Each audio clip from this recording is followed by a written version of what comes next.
A sequence is set to converge if the values of our sequence, assuming it's infinite, get closer and closer and closer to a specific value.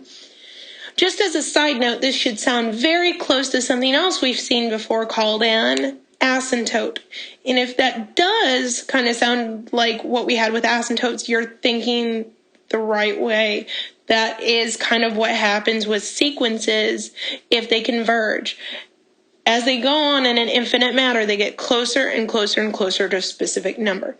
On the other hand, if a sequence does not get closer to a specific value, then guess what? It's said to diverge. It doesn't actually have to go to infinity and get bigger and bigger. It just doesn't get close to a specific value. So let's look at a couple sequences and see if we can tell based on the pattern that we're seeing whether or not a sequence will converge or diverge. Again, converge meaning it gets closer to a value. Diverge means it does not. So let's look at a sequence. Let's look at this first one in problem A. It's a sub n equals 1 over n. So that means we're going to start out. Let's see what the first couple entries look like. So a sub 1, the first entry, plugging in 1 for n would give you 1 over 1, which is 1. Plugging in 2 gets you 1 over 2, which is 0.5.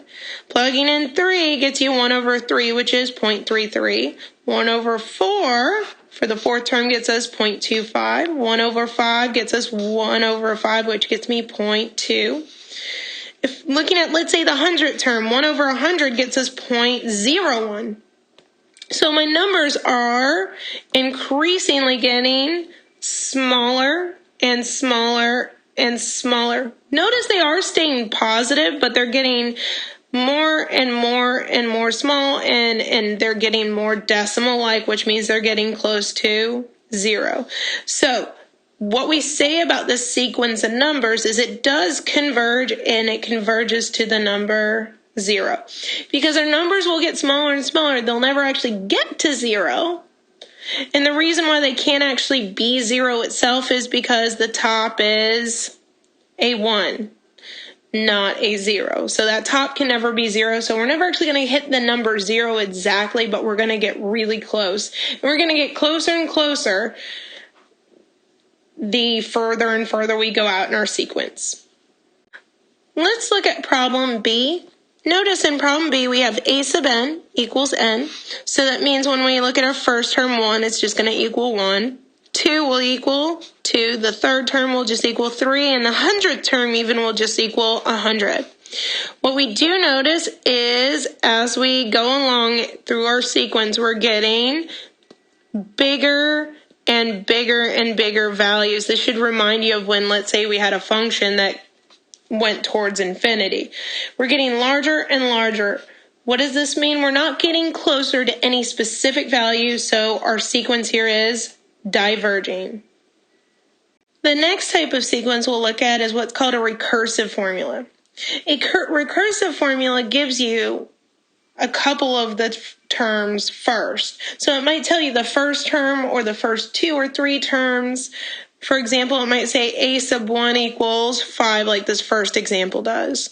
And then after the first term is given, then you can use the formula to find any terms after the first term. So if you wanted to find the second term, it would be a sub 2 equals, well, what the formula says to take n minus 1, which means the previous term, which is a sub 1, and add 2. Well, a sub 1 is 5, and then adding 2 would get you 7.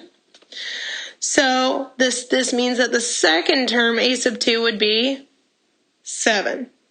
Then you can use the formula again to find the third term.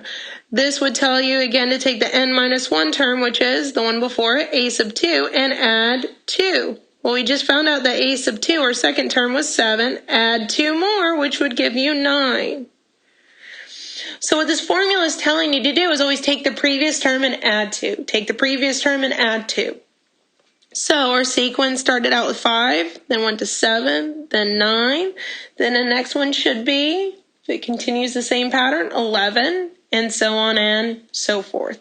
That is the idea behind a recursive formula. It gives you at least the first term, maybe two, and then you use those to find the terms after that using a formula or a rule. Let's look at a couple examples where we're supposed to find the first four terms of each sequence. So let's look at problem A. In a sub 1 equals negative 1. So we already know the first term is a sub 1 is just negative 1. Then we have a formula to find all the other ones, which is a sub n equals a sub n minus 1 minus 4. So what this tells me to is if I want to find a term, then you take the one previous to it, that's what the n minus 1 means, and subtract 4. So if I want to find the second term, I'm going to take the one before it, which was, the one before it in this case is the negative 1. And again, they tell us they want us to subtract 4. Subtract 4. Well, taking the first term, which was negative 1, and subtracting 4, that gets us a negative 5. So we have our first term, which was negative 1. Our next term is negative 5. Now let's use the formula to find the next term, a sub 3. Well, that tells us to take the previous term. Well, we just found out that the previous term was a negative 5. And again, subtract the 4.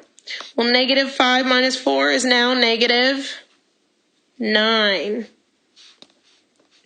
And we can keep on going like this indefinitely. So the next term, a sub 4, we can find by taking its previous term. The n minus 1 term is the previous term, which gave us negative 9, and subtracting another 4, which gives us negative 13. So our first four terms are, we start out with negative 1, then we got negative 5, negative 9, and negative 13. And again, we could keep going on as long as they wanted us to go.